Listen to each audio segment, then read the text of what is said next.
Well, good morning, good afternoon, good evening, and good night, wherever you're at. This is the Cali Truck Stop Theater. Thank you for coming by and watching me. As always, like I just said, I thank you for coming on in, and I'm grateful. Well, as always, I'm grateful to be alive. I'm grateful to be happy. We should all be thankful uh, about something every day. You know, I mean, this is one of the things that we have to we should be aware of. We should be aware that we should be praising God all the time, or at least as much as we can. And you know, it's very simple to do. I mean, all you got to do is it's just a simple. I mean, just say thank you. I mean, what do you do when you get something from, let's say your mom gives you a piece of candy or something? What'd you do as a kid? You thanked your parents, right? Well, it's the same thing. I mean, it's nothing hard about it. There's something that you can say thank you to God for every day. You know, at least one thing. I mean, if you can't think of anything, just say thank you for waking me up.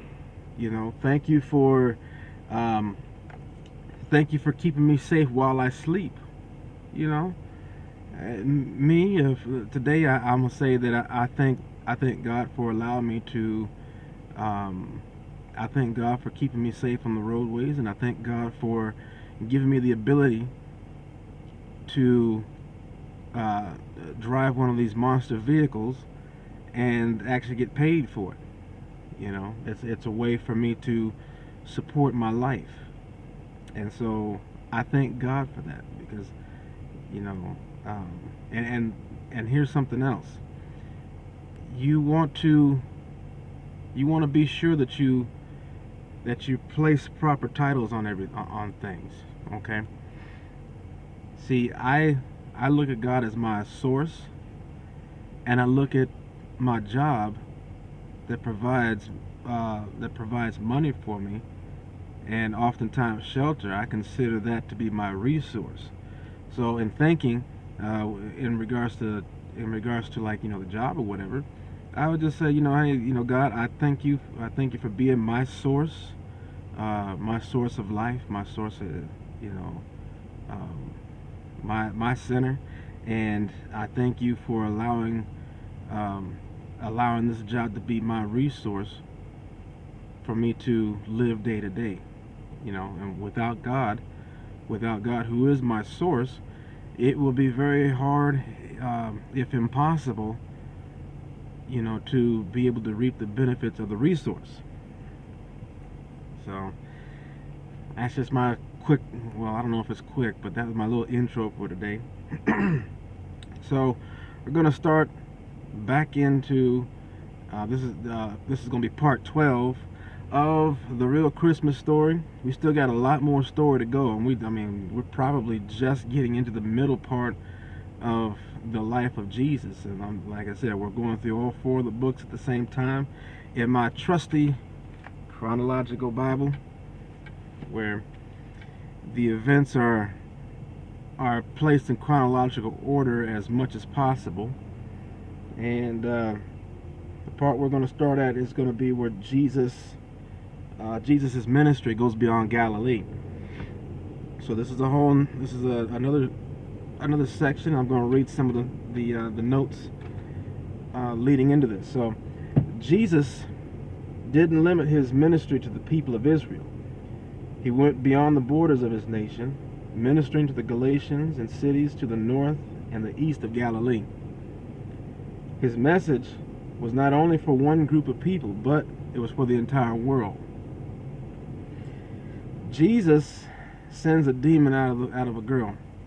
So we're here we're about to read. Jesus is about to have another one of those bye Felicia moments. Bye Felicia, gonna cast out another demon. And we that's something we should think about when we encounter what we might think is a demon or even a demon itself.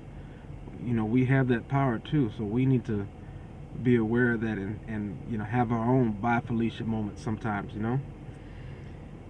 This event is in two of the four Gospels, and we're going to start with Matthew again. So Matthew 15, chapter 21, chapter 15 through verses 21 to 28. Jesus left Galilee and went north to the region of Tyre and Sidon.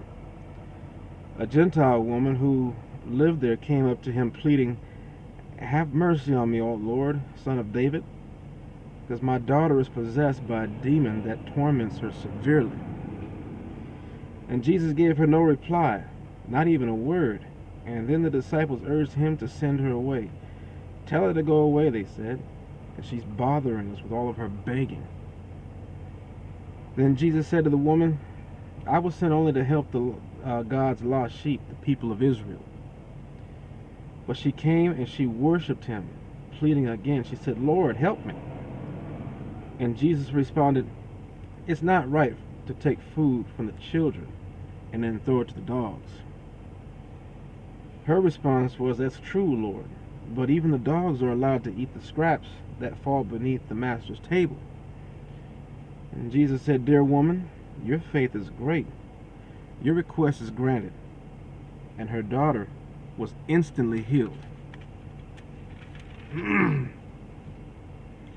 Mark chapter 7, verses 24 to 30. Then Jesus left Galilee and went north to the region of Tyre. And he didn't want anyone to know which house he was staying in, but he kept it a secret. And right away a woman who had heard about him came and fell at his feet. She said her little girl was possessed by an evil spirit, and so she begged him to cast out the demon from her daughter. Since she was a Gentile born in Syrian Phoenicia, Jesus told her, "I first should feed the children, my own family, the Jews. It isn't right to take food from the children and throw it to the dogs." But she replied, "That's true, Lord, but even the dogs under the table are allowed to eat the scraps from the children's plates." Jesus said, "Good answer.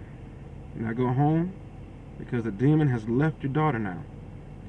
And when the woman arrived at home, she found her little girl lying quietly in bed, and the demon was gone.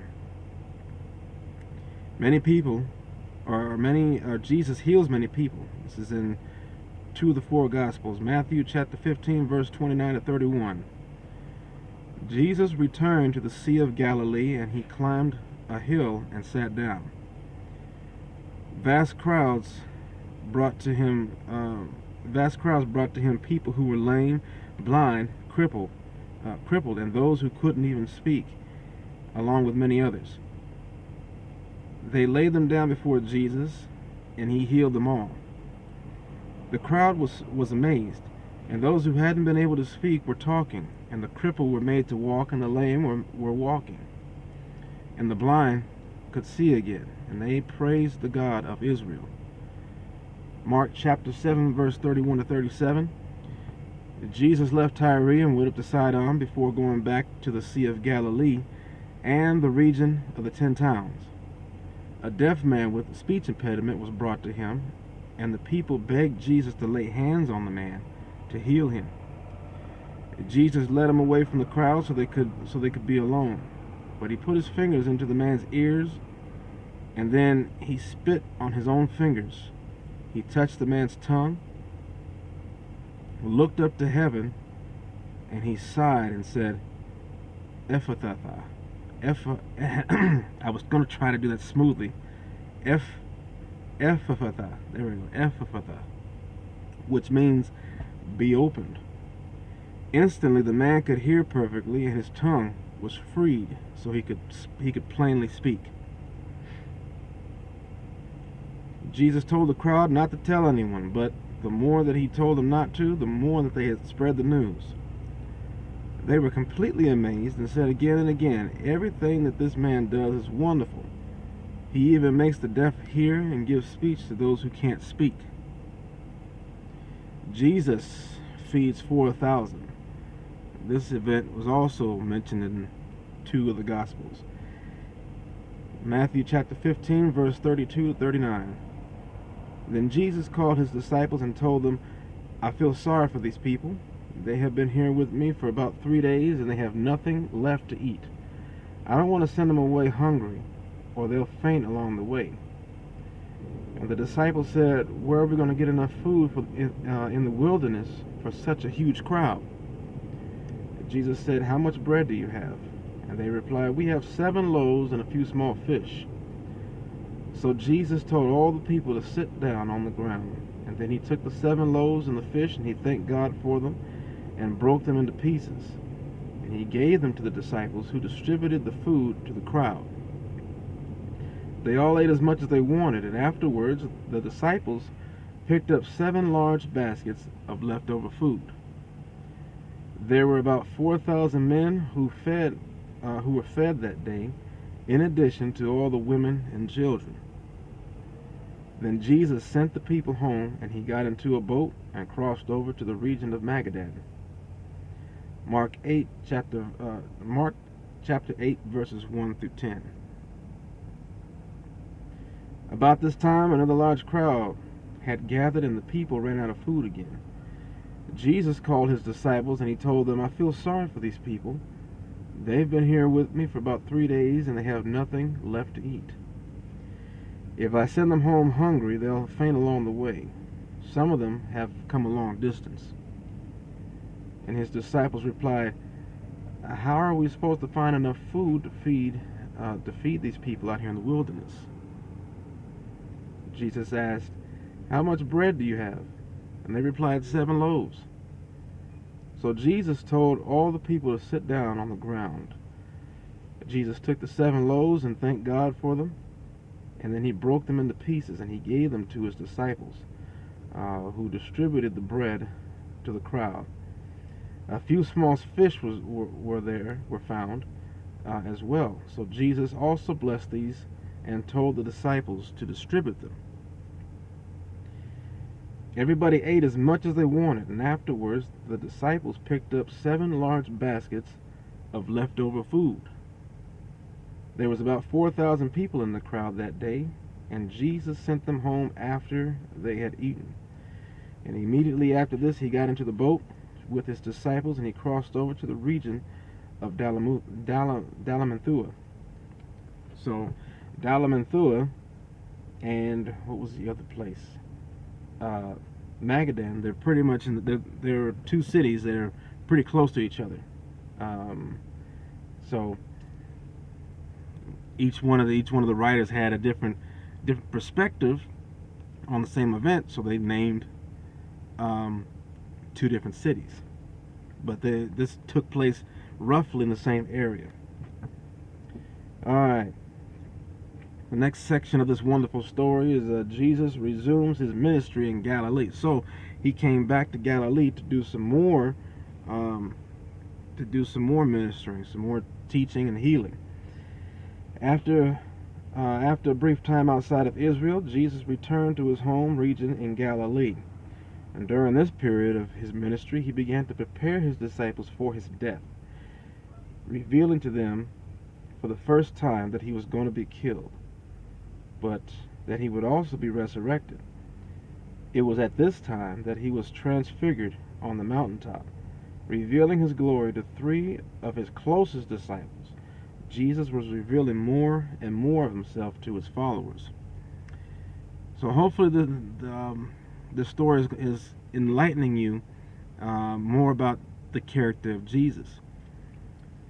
As the disciples were in touch with Jesus more and more, as they grew to know Jesus more, Jesus revealed more and more of himself to his disciples. And likewise with us, the more that we search and look for Jesus and try to fellowship with him or want to fellowship with him, the more he's going to start revealing to us about himself and his character. All right, so leaders demand a miraculous sign. This event is mentioned twice in the Gospels. Matthew chapter 16, verses 1 through 4. One day the Pharisees and Sadducees came to test Jesus, and they demanded that he show them a miraculous sign from heaven to prove his authority. And Jesus replied, "You know the saying, red sky at night means fair weather tomorrow. Red sky in the morning means foul weather all day. You know how to interpret the signs in the sky, but you don't know how to interpret the signs of the times. Only an evil and adulterous generation would demand a miraculous sign. But the only sign that I'm going to give them is a sign of the prophet Jonah." Then Jesus left them and went away. Mark chapter 8, verses 11 through 13. When the Pharisees heard that Jesus had arrived in the area, they came and they started to argue with Jesus. They were testing him, and they demanded that he show them a miraculous sign from heaven to prove his authority. Then when Jesus had heard this, he sighed deeply in his spirit. He said, "Why do these people keep demanding a miraculous sign? I tell you the truth, I will not give this generation any such sign." So he got back into the boat and he left them, and he crossed to the other side of the lake. So what Jesus was talking about here when he says that the only sign that he's going to give them was the sign of the prophet Jonah. So if you know anything about the story of Jonah, Jonah was supposed to prophesy to the city of Nineveh, but Jonah, he didn't want to do that because he didn't like the people of Nineveh because they were so sinful towards God. He had the zealous sort of anger towards the city of Nineveh because of the way that they were acting. He felt that they were not acting godly, but God told him to go to Nineveh to prophesy to them, to warn them of destruction that would come to the city if they didn't repent.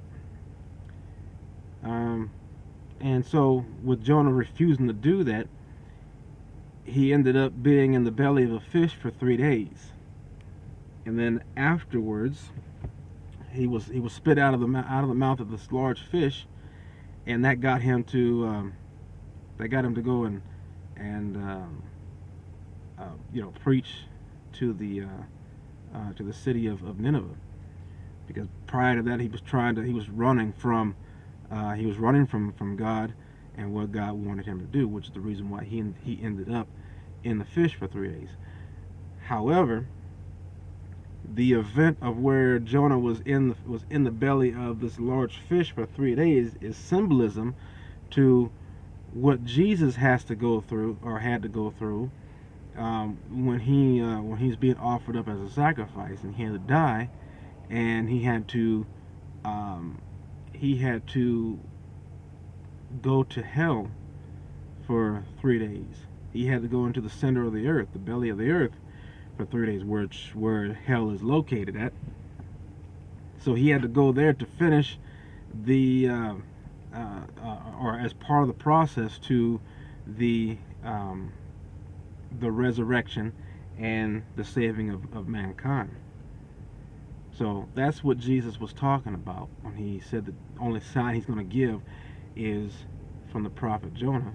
Well, actually, we'll hold off on that. I have to go reread the book of Jonah, but I'll just say that's what I'm thinking that he's referring to, is using the reference of Jonah being in the fish for 3 days as the reference to him being in the pits of hell for 3 days. But don't quote me on that just yet until I go back and read that. But that's what I think. Anyways, Jesus warns against wrong teaching. This event also is mentioned in 2 of the Gospels. Matthew chapter 16, verse 5 through 12. Later, after they crossed to the other side of the lake, the disciples discovered they had forgotten to bring some bread. But Jesus said, "Watch out, beware of the yeast of the Pharisees and Sadducees." And at this they began to argue with each other because they hadn't brought any bread. And Jesus knew what they were saying, so he said, "So you have you who have so little faith, why are you arguing with each other about having no bread? Don't you understand even yet? Don't you remember the 5,000 that I fed with the 5 loaves and the baskets of leftovers that you picked up? Or what about the 4,000 that I fed, that I just fed them, with the 7 loaves and the large baskets of leftovers that you picked up? Why can't you understand what I'm talking? Why can't you understand that I'm not talking about bread?"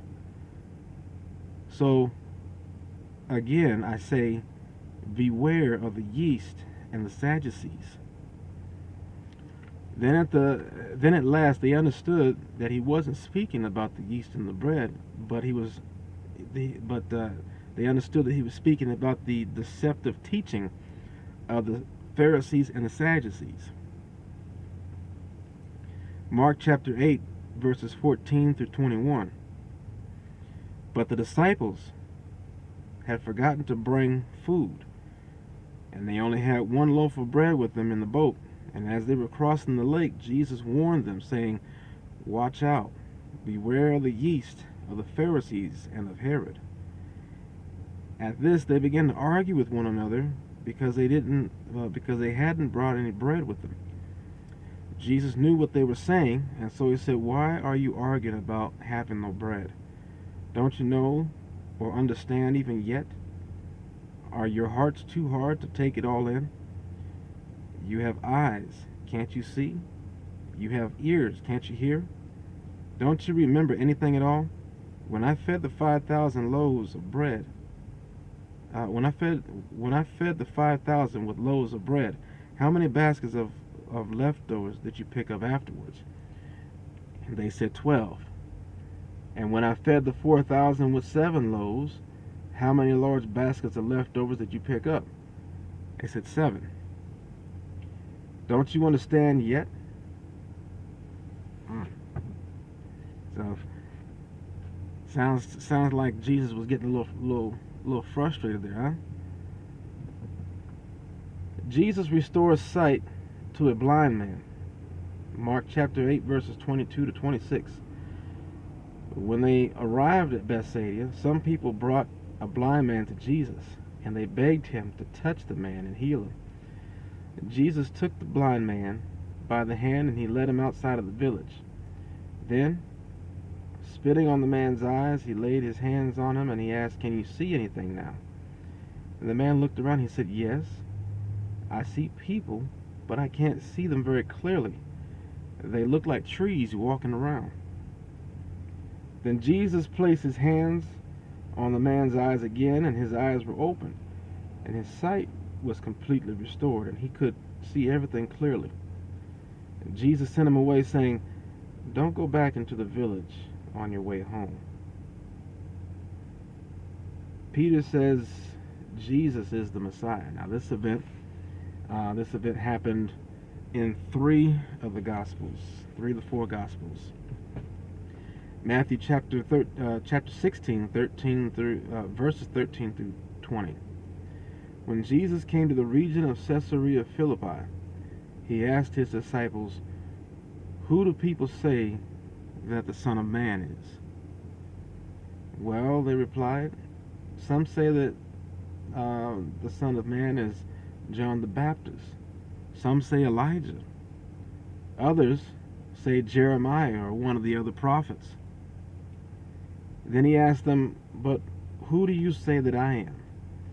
And Simon Peter answered, "You're the Messiah, the Son of the living God." And Jesus replied, "You're blessed, Simon, son of John, because my Father in heaven has revealed this to you. You didn't learn this from any human being.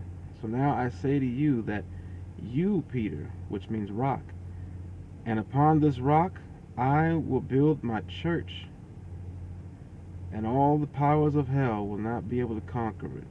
and I will give you the keys of the kingdom of heaven. So whatever you forbid on earth will be forbidden in heaven, and whatever you permit on earth will be permitted in heaven. Let's see. Let's try open this up here. It's starting to get a little dark. There we go. Alright, now that should be a little better. Wake up. Then he sternly warned the disciples not to tell anyone that he was the Messiah. Mark chapter 8, verse 27 to 30. Excuse me. Jesus and his disciples left Galilee and went up to the village near Caesarea Philippi. And as they were walking along, he asked them, "Who do people say that I am?" Well, they replied, "Some say John the Baptist, some say Elijah, and others say that you are one of the prophets." And then he asked them, "But who do you say that I am?" And Peter replied, "You are the Messiah." But Jesus warned them not to tell anyone. Luke chapter 8 verse 20, or excuse me, chapter 9 verse 18 through 21. One day Jesus left the crowds to pray alone. Only his disciples were with him, and he asked them, "Who do people say that I am?" They said, "Well, some of them say that you're John the Baptist, some say that you're Elijah, and others say that you're one of the other ancient prophets risen from the dead." But he asked them, "Who do you say that I am?" And Peter replied, "You're the Messiah, sent from God." And Jesus warned his disciples not to tell anyone who he was. Jesus predicts his death for the first time, and this event is in 3 of the 4 Gospels once again. Matthew chapter 6 verse 21 to 28. From then on, Jesus began to tell his disciples plainly that it was necessary for him to go to Jerusalem and that he would suffer many terrible things at the hands of the elders, the leading priests, and the teachers of religious law. He would be killed, but on the 3rd day he would be raised from the dead. But Peter took him aside and he began to reprimand him for saying such things. Peter said, "Heaven forbid, Lord, this will never happen to you." But then Jesus turned to Peter and said, "Get away from me, Satan. You are a dangerous trap to me. You're seeing things merely from a human point of view and not from God's point of view." Jesus said to the disciples, If any of you wants to be my follower, you must turn from your selfish ways and take up your cross and follow me. If you try to hang on to your life, you're going to lose it. But if you give up your life for my sake, you will save it. And what do you benefit if you gain the whole world but lose your own soul? Is anything worth more than your soul? The Son of Man will come with his angels in the glory of his Father, and will judge all people according to their deeds. And I tell you the truth, some standing here right now are not going to die before they see the Son of Man coming in his kingdom. Mark chapter 8 verse 31 to chapter 9 verse 1. Jesus began to tell them that the Son of Man must suffer many terrible things and be rejected by the elders, leading priests, and the teachers of religious law. He would be killed, but then 3 days later, he's going to rise from the dead. And as he talked about this openly with his disciples, Peter took him aside and he began to reprimand Jesus for saying such things. But Jesus turned around and looked at his disciples and then reprimanded Peter. He said, "Get away from me, Satan. You are seeing things merely from a human point of view and not from God's." So now calling the crowd, now he called the crowds to join his disciples, and he said, "If any of you want to be my follower, you must turn from your selfish ways, take up your cross, and follow me. If you try to hang on to your life, you're going to lose it. But if you give up your life for my sake, and for the sake of the good news, you will save it. And what are you going to benefit if you gain the whole world but lose your own soul? Is anything worth more than your soul? If anyone is ashamed of me and my message in these adulterous and sinful days, then the Son of Man is going to be ashamed of that person when he returns in the glory of his Father and with the holy angels. Jesus went on to say, I tell you the truth, there are some standing here right now that are not going to die before they see the kingdom of God arrive in great power. Luke chapter 9, verse 22 to 27. The Son of Man must suffer many terrible things, he said, and he will be rejected by the elders, the leading priests, and the teachers of religious law. He's going to be killed, but on the third day he will be raised from the dead. Jesus then said to the crowd, if any of you want to be my follower, you must turn from your selfish ways, take up your cross daily, and follow me. If you try to hang on to your life, you're going to lose it. But if you give up your life for my sake, you will save it. And what do you benefit if you gain the whole world, but are yourself lost or destroyed? If anyone is ashamed of me and my message, the Son of Man will be ashamed of that person when he returns in his glory, and in the glory of the Father and the holy angels. But I tell you the truth, some of you standing right here right now are not going to die before they see the kingdom of God. All right. So that was some good reading there.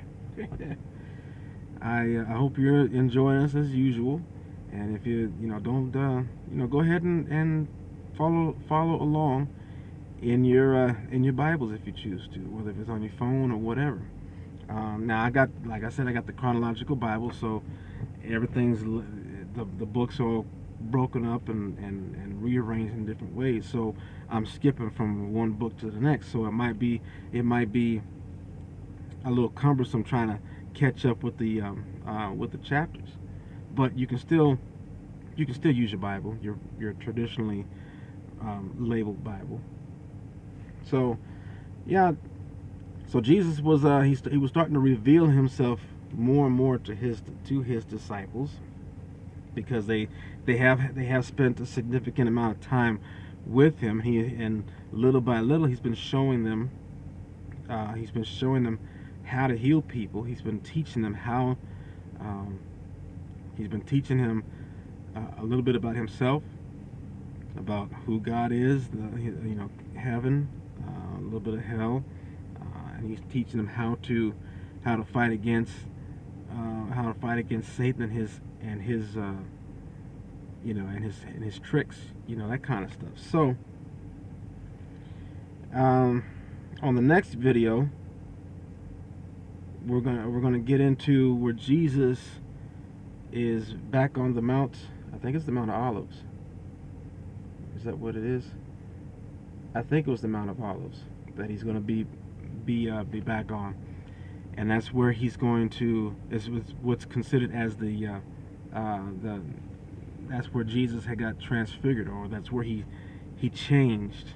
And basically what that is, that his body, his clothing and his body, it just became super bright, and he had a discussion with Moses, Elijah, and who else was it?